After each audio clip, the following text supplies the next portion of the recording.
الحمد لله وكفى وسلام على عباده الذين اصطفى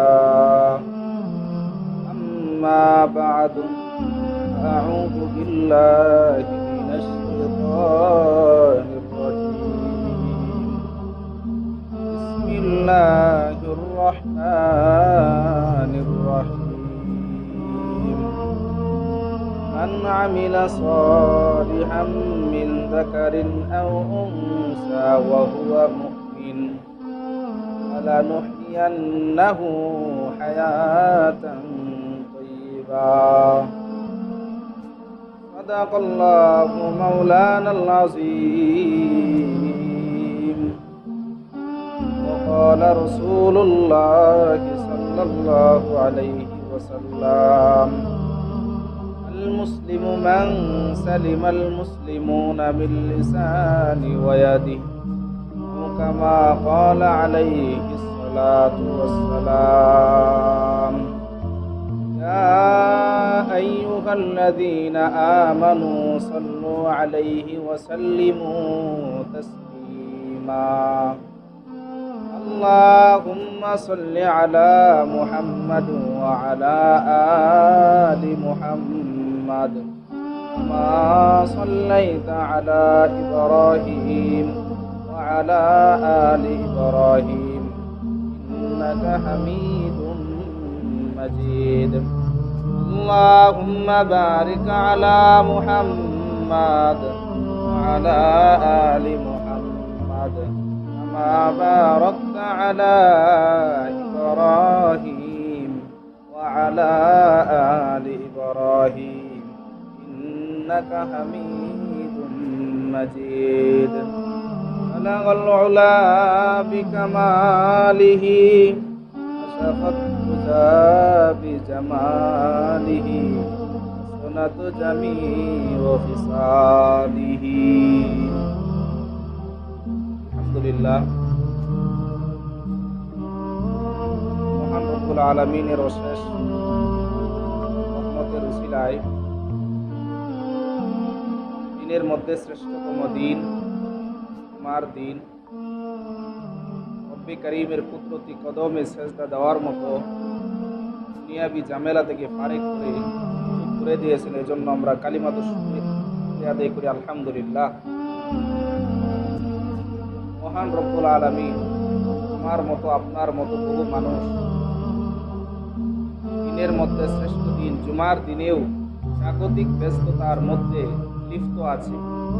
আমাকে আপনাকে আল্লাহ রব্বুল আলামিন আর মহান হুকুম সেই পালন করার জন্য আমাদেরকে আগে ভাগে মসজিদে আসার মতো তৌফিক দিয়েছেন। এটাই আল্লাহ তাআলার বিশেষ এক নিয়ামত। আমি আপনাদের খেদমতে ছোট্ট একখানা আয়াত বিশ্ব নবী রহমাতুল্লিল আলামিনের ছোট্ট একটা হাদিস তেলাওয়াত করেছি, পাঠ করেছি। আয়াত এবং হাদিসের আলোচনার বিষয়বস্তু হলো মুমিনের মর্যাদা।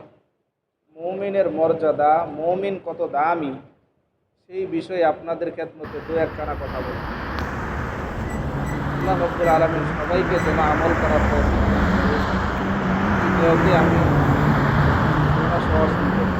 বললাম যেন আমি আলোচনা যা করব আমি নিজে যেন আমল করতে পারি এবং আপনাদেরকে যেন আল্লাহ রব্বুল আলামিন তৌফিক দান।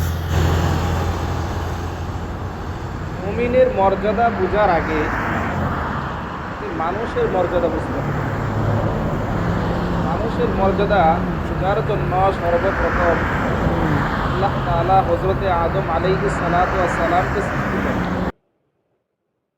আর আল্লাহ তাআলা হলেন দুনিয়ার জমিনের মধ্যে, এই পৃথিবীর মধ্যে প্রথম শিক্ষক। প্রথম শিক্ষক হলেন আল্লাহ তাআলা, আর প্রথম ছাত্র হলেন হযরতে আদম আলাইহিস সালাতু ওয়াস সালাম। আদম আলাইহিস সালাতু ওয়াস সালামকে আল্লাহ রব্বুল আলামিন সর্বপ্রথম যে বিষয়টা শিক্ষা দিলেন সেটা হলো পৃথিবীর যত ধরনের ভাষা আছে সেই ভাষাগুলা আল্লাহ রব্বুল আলামিন হযরতে আদম আলাইহিস সালাতু ওয়াস সালামকে শিক্ষা দিলেন। তারপর পৃথিবীর যে সকল বস্তু আছে সেই সকল বস্তুর নাম এবং গুণাবলী শিক্ষা দিলেন। তারপর সমস্ত পৃথিবীর যে সমস্ত মাখলুকাত আছে, বস্তু আছে, সেইগুলাকে পিপিলিকার আকৃতির ন্যায় একত্রিত করলেন আল্লাহ রব্বুল আলামিন একটা জায়গার মধ্যে। সেই জায়গার মধ্যে একত্রিত করার পর ইন্টারভিউ সম্মেলনের আয়োজন করলেন আল্লাহ তাআলা। এই যে পিপিলিকার আকৃতির ন্যায় পৃথিবীর সকল বস্তুগুলাকে একত্রিত করার পর ফেরেশতাদেরকে বলা হলো, ওই ফেরেশতারা তোমরা এই সমস্ত জিনিসের নাম বলো।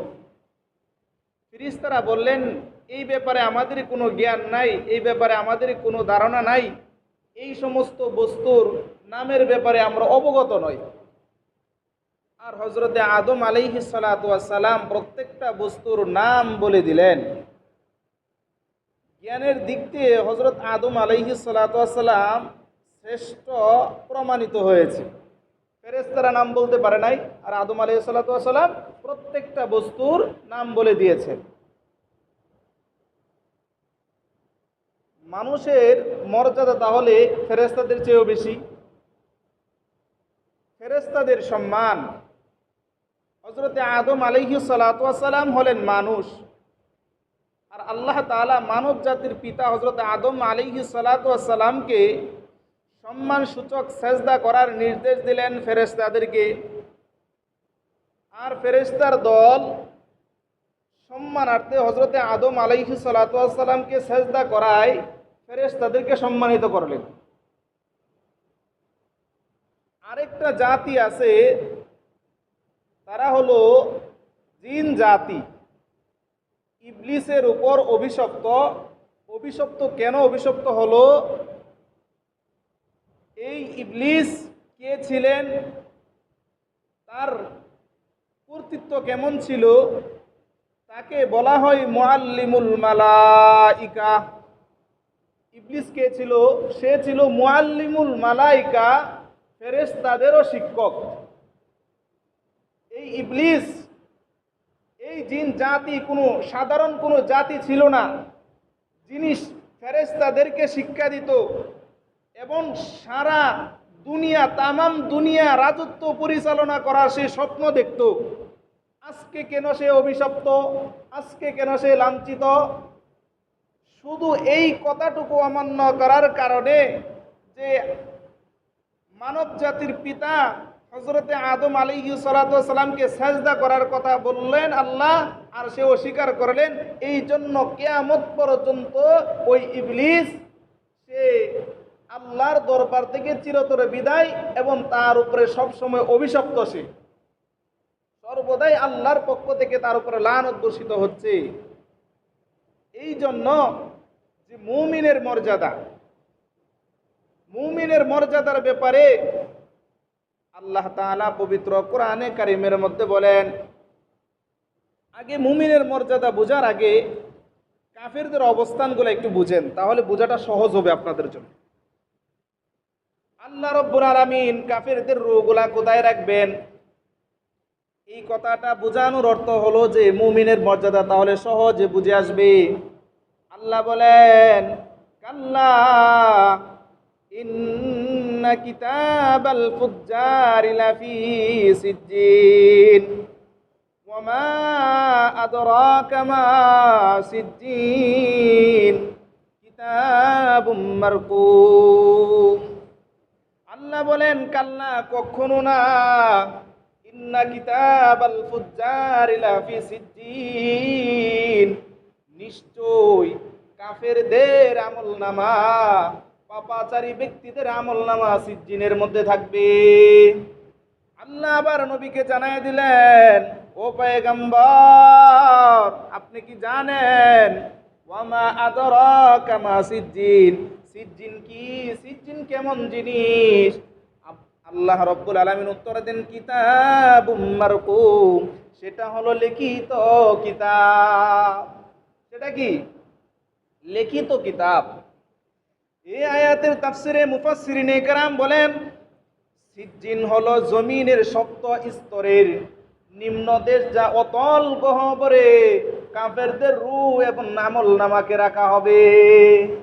তাহলে সিজ্জিন বুঝে আসছে, জমিনের সপ্ত দেশ নিম্ন স্তরের জমিনের সবচেয়ে নিম্ন দেশে একটা জায়গা আছে, সেটা হলো সিজ্জিন। আর ওই সিজ্জিনের মধ্যে কাফেরদের রূহ এবং আমল নামাগুলা রাখা হবে। আর মুমিন কত মর্যাদাশীল, মুমিন কত দামি, মুমিনের দাম আল্লাহ তাআলা বর্ণনা করেন। কাল্লা ইন্না কিতাবাল আবরার লাফি ইল্লিয়িন ওয়া মা আদরাকা মা ইল্লিয়ুন কিতাবুম মারকুম। আল্লাহ বলেন, কাল্লা, কখনো নয়, ইন্না কিতাবাল আবরার লাফি ইল্লিয়িন, নেককার লোকদের আমলনামা ইল্লিয়িনের মধ্যে থাকবে। আল্লাহ কয়, নবী আপনি কি জানেন ইল্লিয়িন কি? ওয়া মা আদরাকা মা ইল্লিয়িন, ইল্লিয়িন কোন জিনিস? আল্লাহ তাআলা উত্তর দিলেন, কিতাবুম মারকুম, তা হলো এক ধরনের লিখিত কিতাব।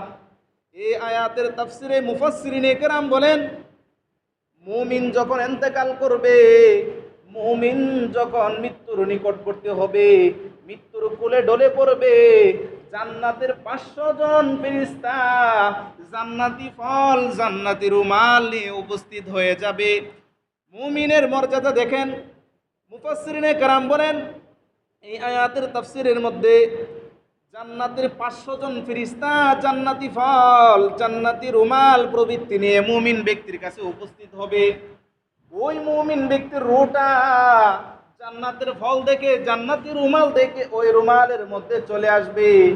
সাথে সাথে ওই ফেরেশতাগুলা ওই মুমিন ব্যক্তির রূহটাকে, মুমিন ব্যক্তির আত্মাটাকে, আমলনামাগুলাকে সাথে সাথে নিয়ে আসবেন। নিয়ে এসে আরশে আজিমের মধ্যে ডান দিকে যার বাতির সাথে ঝুলন্ত রাখবে জান্নাতের মধ্যে। আর এই রূহগুলা জান্নাত দেখতে থাকবে, আল্লাহ তাআলার বিশেষ বড় বড় নিয়ামতগুলা দেখতে থাকবে। তাহলে মুমিনের কত মর্যাদা! কাফেররা কোথায় থাকবে আর মুমিন কোথায় থাকবে? মুমিনের রূহ যখন কবজ করা হবে, জান্নাতের 500 জন ফেরেশতা এসে ফল, জান্নাতি রুমাল এসে ওই ফলের ভিতরে রূহটা চলে আসবে, রুমালের ভিতরে রূহটা চলে আসবে। তখন ওই মালাকুল মউত আজরাইল আলাইহিস সালাতু ওয়াস সালাম তখন তার জানটা কবজ করবেন। দেখেন মুমিনের মর্যাদা কত, আর কাফিরের কি অবস্থা। মুমিন দুই প্রকার। এক নাম্বার হলো আমল ওয়ালা মুমিন, দুই নাম্বার হলো বেআমল মুমিন, যে মুমিন আমল করে না।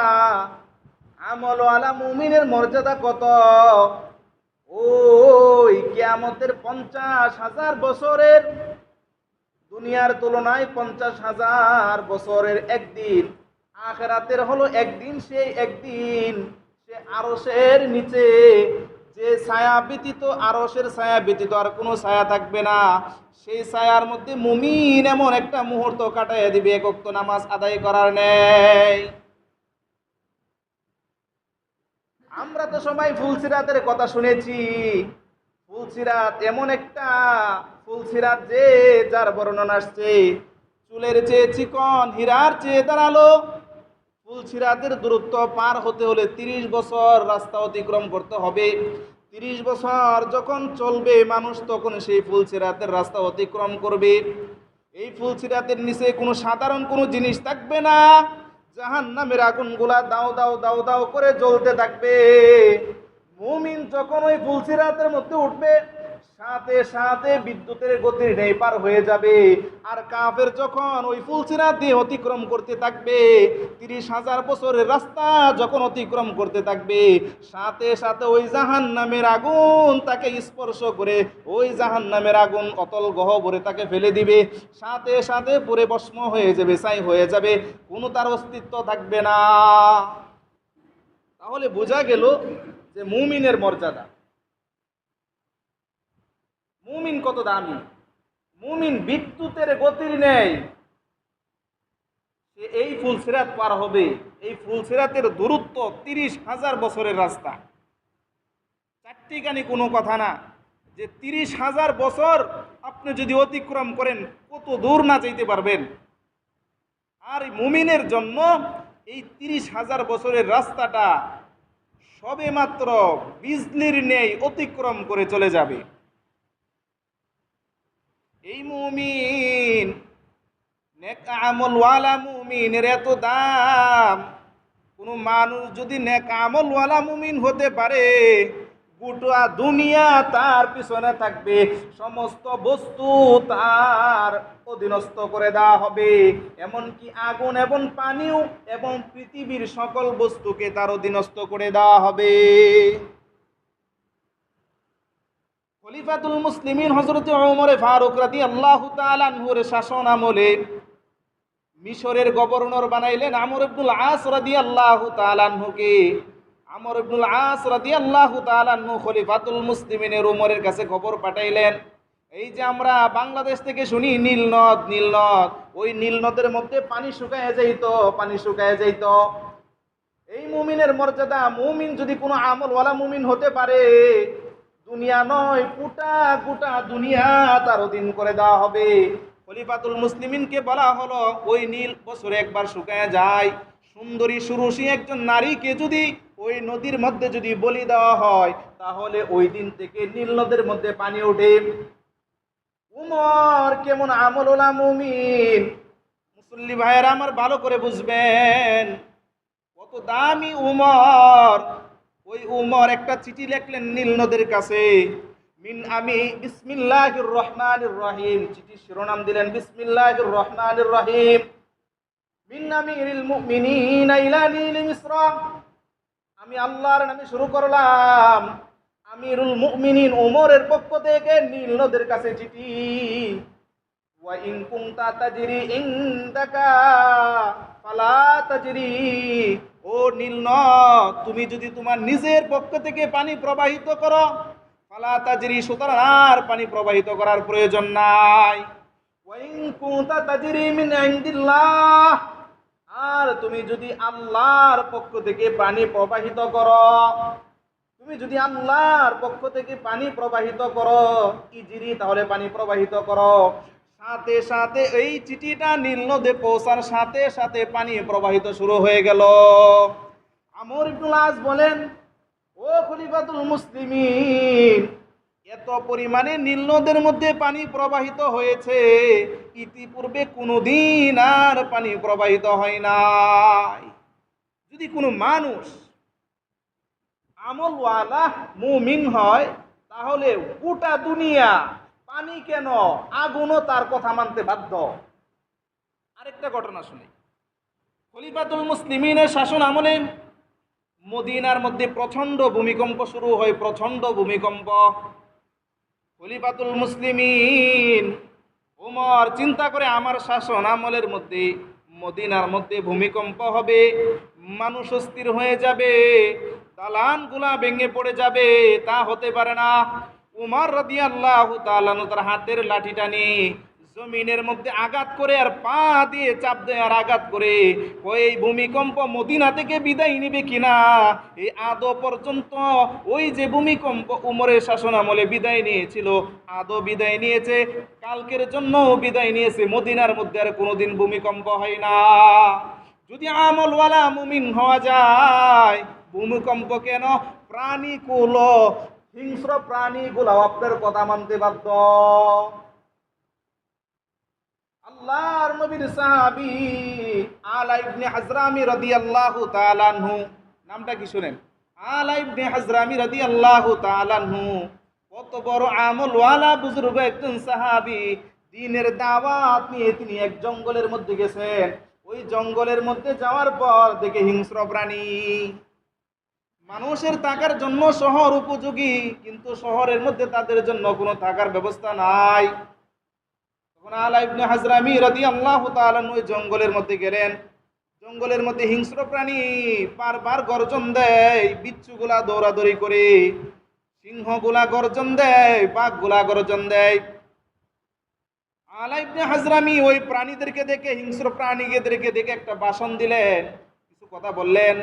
আইয়ুহাল হাশারাত ওয়াসসিবা, ওই জঙ্গলের হিংস্র প্রাণী, ওই বিচ্ছুগুলা, নাহনু আসহাবু রাসূলিল্লাহি সাল্লাল্লাহু আলাইহি ওয়াসাল্লাম, আমরা কোনো সাধারণ দেশ থেকে আসি নাই, আমরা কোনো সাধারণ মানুষ না, আমরা আল্লাহর রাসূল সাল্লাল্লাহু আলাইহি ওয়াসাল্লামের সাহাবী। আমরা দুনিয়ার কোনো মিশন নিয়ে তোমাদের কাছে আসি নাই, আমরা দুনিয়ার জাগতিক কোনো কাজের জন্য আসি নাই, আমরা দ্বীনের দাওয়াত দেওয়ার জন্য এসেছি। ফারহালু ফাইন্না নাজিলুন, আমরা এই জঙ্গলের মধ্যে আমরা রাত্র যাপন করব, অতএব তোমরা এখান থেকে সরে চলে যাও। ফাইন ওয়াজদনা বাদাহু কাতালনাহু। আলা ইবনে হাজরামির কত বড় সাহস, কত বড় ইয়াকিনের সাথে কথা বলতেছে। ফাইন ওয়াজদনা বাদাহু, যদি আমরা তোমাদেরকে পাই এই ঘোষণা দেওয়ার পর, কাতালনাহু, আমরা তোমাদেরকে হত্যা করব। আলা ইবনে হাজরামি ঘোষণা দেওয়ার সাথে সাথে চোখ বন্ধ করেছিল, চোখ খোলার সাথে সাথে দেখে হিংস্র প্রাণীগুলা তার বাচ্চাদেরকে নিয়ে জঙ্গল থেকে চলে যাচ্ছে, বাঘগুলা তার বাচ্চাকে সাথে করে নিয়ে চলে যাচ্ছে, সিংহগুলা তার শাবককে মুখের মধ্যে করে নিয়ে চলে যাচ্ছে। হিংস্র প্রাণীগুলা সাথে সাথে সব হিংস্র প্রাণী চলে গেছে। যদি কোনো মানুষ যদি আমলওয়ালা মুমিন হয়, আল্লাহর কাছে চাইতে দেরি, কিন্তু তার আশা পূর্ণ হওয়া দেরি হবে না। এতদিন তো সাহাবায়ে কেরামের ঘটনা শুনাইলাম, এখন আসেন ওই সিলেটের জমিনে হবিগঞ্জ জেলার বাহুবল থানার একজন বুজুর্গ, নাম হলেন আব্দুল হামিদ রহমাতুল্লাহি আলাইহি, প্রখ্যাত বুজুর্গ। তিনি বাহুবল থানার দীর্ঘদিন চেয়ারম্যান ছিলেন, উপজেলার চেয়ারম্যান ছিলেন। ওই এলাকার মানুষগুলা ঘটনা লিখেছে কিতাবের ভিতরে। ওই আব্দুল হামিদ রহমাতুল্লাহি আলাইহি ওই সিলেটের পাহাড় থেকে বিশাল বাঘের উপরে সওয়ার হয়ে, বাঘের উপর আরোহণ করে ওই বাহুবল থানার মধ্যে বাড়িতে আসতেন। সুবহানাল্লাহ, চিন্তা করা যায় কত বড় আমলওয়ালা। সে একজন বাহুবল থানার চেয়ারম্যান ছিলেন, তার আমল কত দামি ছিল, তার আমল কত দামি ছিল। যদি কোনো নেক আমলওয়ালা মুমিন হতে পারে, তাহলে আল্লাহর কাছে চাওয়ার সাথে সাথে আল্লাহ দিতে বাধ্য, আল্লাহ তাআলা দিতে বাধ্য। আজকে গোটা দুনিয়ার মধ্যে অশান্তির বিরাজ, অশান্তির আগুন প্রবাহিত হচ্ছে, অশান্তির আগুন জ্বলছে। এত অশান্তির আগুন, বিশেষ করে মুসলমান জাতি যেখানে আছে সেখানে নির্যাতিত, সেখানে জুলুমে শিকার, সেখানে মাজলুম। এর একমাত্র কারণ হলো ঈমান ছেড়ে দেওয়া, আমল দুর্বল হয়ে যাওয়া। আল্লাহর নবী সাল্লাল্লাহু আলাইহি ওয়াসাল্লামের হাদিসের মধ্যে জানায় দিলেন, আন আবি হুরায়রা রাদিয়াল্লাহু তাআলা আনহু আন্নান নবী সাল্লাল্লাহু আলাইহি ওয়াসাল্লাম قال قال ربكم عز وجل। এটা হলো হাদিসে কুদসি। আল্লাহ নিজে বলেছেন, নবীদের মাধ্যমে উম্মতকে জানিয়ে দেওয়া হয়েছে, এটাকে হাদিসে কুদসি বলা হয়। এটা কি বলা হয়? এখন আপনাদেরকে যে হাদিসটা আমি বলবো এটা হলো হাদিসে কুদসি। আল্লাহ তাআলা বলেন, লাউ আন্না আবদি, যদি আমার কোনো বান্দা আতাআনি, আমি আল্লাহর আনুগত্য করে, লা আসকাইতুহুমুল মাতারা বিল্লাইলি, আমি রাত্রে বেলা তাদেরকে বৃষ্টি দিব, আমি আল্লাহ তাদেরকে রাত্রে বেলা বৃষ্টি দিব, এবং দিনের বেলা আত-তলাতুশ শামসা আত-তলাতু আলাইহিমুশ শামসা বিন-নাহার, আমি দিনের বেলা তাদেরকে সূর্যের কিরণ দিব, সূর্যের আলো দিব। লাম মুসমিউহুম, আমি তাদেরকে শুনাইব না সাউতার রাদি, মাঝে মধ্যে যখন বৃষ্টি আসে, যখন আকাশের মধ্যে বিজলির আওয়াজ হয়, বিকট আওয়াজ হয়, ওইগুলো আমি বান্দাদেরকে শুনাইব না। মান আমিলা সালিহান মিন যাকারিন আও উনসা ওয়া হুয়া মুমিন, যখন কোনো মুমিন, পুরুষ হোক অথবা নারী হোক, নেক আমল করবে, তখন তাকে দুইটা পুরস্কার দেওয়া হবে। ফালানুহিয়ান্নাহু হায়াতান তাইয়্যিবা ওয়া লানাজজিয়ান্নাহুম আজরাহুম আহসানি মা কানু ইয়ামালুন। দুইটা পুরস্কার দেওয়া হবে, দুইটা শর্তে। এক নাম্বার শর্ত হলো, সে যদি ঈমানদার হয়, মুমিন হয়, তাহলে পুরস্কার, এক নাম্বার পুরস্কার দেওয়া হবে। আর দুই নাম্বার পুরস্কার, সে যদি আমলওয়ালা হয়। আল্লাহ রাব্বুল আলামিন কোরআনে কারীমের মধ্যে বলেন, ওয়ালানুহিয়ান্নাহুম হায়াতান তাইয়্যিবা, মানুষ যদি ঈমানদার হয় তাহলে পবিত্র জীবন তাকে দান করা হবে। কিসের জীবন দান করা হবে? পবিত্র জীবন। 2 নাম্বার যদি হয়, সে যদি আমলওয়ালা হয়, আমলওয়ালা, তাহলে তাকে জান্নাত দেওয়া হবে। তাকে কি দেওয়া হবে? জান্নাত। আল্লাহ রব্বুল আলামিন এই আয়াতের ভিতরে 2টা ঘোষণা করলেন, 2টা শর্তের বিনিময়ে। 1 নম্বর শর্ত হলো কেউ যদি মুমিন হয়, ইমানদার হয়, আর 2য় নাম্বার হলো আমলওয়ালা। যদি মুমিন হয় তাহলে তাকে পবিত্র জীবন দেওয়া হবে, আর যদি আমলওয়ালা হয় তার বিনিময়ে তাকে জান্নাত দেওয়া হবে। কোনো মানুষ যদি তার পুরা জীবনটাই যদি জনসেবার মধ্যে কাটিয়ে দেয়, মানুষের সেবা করে, বিন্দু পরিমাণও কোনো লাভ হবে না। যদি সে মুমিন হয়ে যদি মানব সেবা করে, জাতির সেবা করে, তাহলে তার বিনিময়ে লাভ হবে। এই জন্য আমাদের সর্বপ্রথম কাজ হলো ইমানদার হওয়া। ইমানদার হওয়ার পরবর্তী কাজ হলো আমলওয়ালা মুমিন হওয়া। আর পরিপূর্ণ মুসলমানের জন্য, পরিপূর্ণ মুসলমান হলে 3টা গুণ তার ভিতরে লাগবে। 1 নাম্বার গুণ হলো সে কাউকে কষ্ট দিবে না। একজন মুসলমান অপর মুসলমানকে কষ্ট দিবে না। পরিপূর্ণ মুসলমান হওয়ার জন্য 1 নাম্বার গুণ কি? আল্লাহর নবী সাল্লাল্লাহু আলাইহি সাল্লাম হাদিসের মধ্যে বলেন, আল মুসলিমু মান সালিমাল মুসলিমুনা মিন লিসানি ওয়া ইয়াদি। ওই ব্যক্তি প্রকৃত মুসলমান যার হাত দিয়ে, জবান থেকে অপর মুসলমান নিরাপদ থাকে। আমার আপনার জবান দিয়ে যদি কটু কথা বলি, মানুষকে জবানের মাধ্যমে কষ্ট দেই, মানুষকে শরীরের আঘাত দিয়ে কষ্ট দেই, হাত দিয়ে কষ্ট দেই, তাহলে বুঝবেন যে আপনি প্রকৃত মুসলমান হতে পারছেন না। 2 নাম্বার, প্রকৃত মুসলমান হওয়ার জন্য 2 নাম্বার গুণ হলো যে কারো সমালোচনা করা যাবে না, কারো গীবত করা যাবে না। আল্লাহর নবী সাল্লাল্লাহু আলাইহি সাল্লাম গীবতের ব্যাপারে, সমালোচনার ব্যাপারে, আপনার ভাই হয়, আপনার আপনজন হয়, তার গোপনে আপনার তার দোষ বর্ণনা করবেন, এটা আপনি মুসলমানের কাতারে হতে পারে না। এটা কোনো মুসলমানদের বৈশিষ্ট্য হতে পারে না। এটা হলো ইহুদি খ্রিস্টানদের বৈশিষ্ট্য। গীবতের ব্যাপারে কত ভয়ঙ্কর হাদিস, আল গীবাতু আশাদ্দু মিনাজ জিনা। গীবতটা, আপনি একজন অপর ভাইয়ের গীবত করছেন, সমালোচনা করেছেন, তার মন্দ বলেছেন, এটা জিনার চেয়েও মারাত্মক। এটা কি? জিনার চেয়েও মারাত্মক। এই জন্য কারো সমালোচনা করবেন, আপনি প্রকৃত মুমিন হতে পারবেন না, প্রকৃত মুসলমান হতে পারবেন না। 3 নাম্বার গুণ হলো প্রকৃত মুসলমান হওয়ার জন্য কারো উপকার করেছেন, কুটা দিবেন, তা দেওয়া যাবে না। আমাদের সমাজে এগুলা অনেক বেশি। এক ভাই অপর ভাইকে উপকার করেছে, এক মহিলা অপর মহিলাকে উপকার করেছে, সহযোগিতা করেছে, কোনো এক সময় যদি তার সাথে মন কালাকালি হয়, কথার যদি কোনো ধরনের মারপেচ হয়, তখন আমরা খোঁটা দিই। এই খোঁটার ব্যাপারে আল্লাহর রাসূল সাল্লাল্লাহু আলাইহি ওয়াসাল্লাম কি বলছে বললেন জানেন? লা ইয়াদখুলুল জান্নাতা মান্নানুন। নবীজি বলেন, খোঁটা দানকারী কখনো জান্নাতে যাবে না। খোঁটা দানকারী কখনো জান্নাতে যাবে না। এই জন্য আমি আপনি মুসলমান হওয়ার জন্য 3টা গুণ। 1 নাম্বার গুণ হলো আপনার জবান দিয়ে, আপনার হাত দিয়ে কাউকে কষ্ট দেওয়া যাবে না, আপনার অপর ভাইয়ের সমালোচনা করা যাবে না, আপনার অপর ভাইয়ের গীবত করা যাবে না। 3 নাম্বার হলো উপকার করে ফুটা দেওয়া যাবে না। যদি আপনারা আজকে সবাই নিজের থেকে নিজে চিন্তা করেন তো, যদি আপনার আমার ভিতরে যদি এইগুলা গুণগুলা থাকে, তাহলে ভেবে নেবেন যে আপনি এখনো প্রকৃত মুসলমান হতে পারছেন না। আমরা তো মুসলমান, আমার দাদা মুসলমান ছিল, আমার বাবা মুসলমান, আমার চাচা মুসলমান, এই হিসাবে আমরা মুসলমান। মুসলমানিত্ব এভাবে শুধু আসে নাই। মুসলমানিত্ব অর্জন করা বহুত কষ্টের ব্যাপার। এই জন্য আমাদের ভিতরে এই সমস্ত গুণ যাদের ভিতরে আছে, এইগুলো আমরা পরিহার করি, এগুলো আমাদের জীবন থেকে আমরা রহিত করে দেই, তাহলে একজন আমরা পাক্কা মুসলমান হইতে পারবো। পাক্কা মুসলমান না হয়ে যদি আপনি দুনিয়া থেকে বিদায় নেন, আখিরাতটাও আপনার জন্য কল্যাণকর হবে না, আখিরাতটা আপনার জন্য জাহান্নামের আগুন হবে।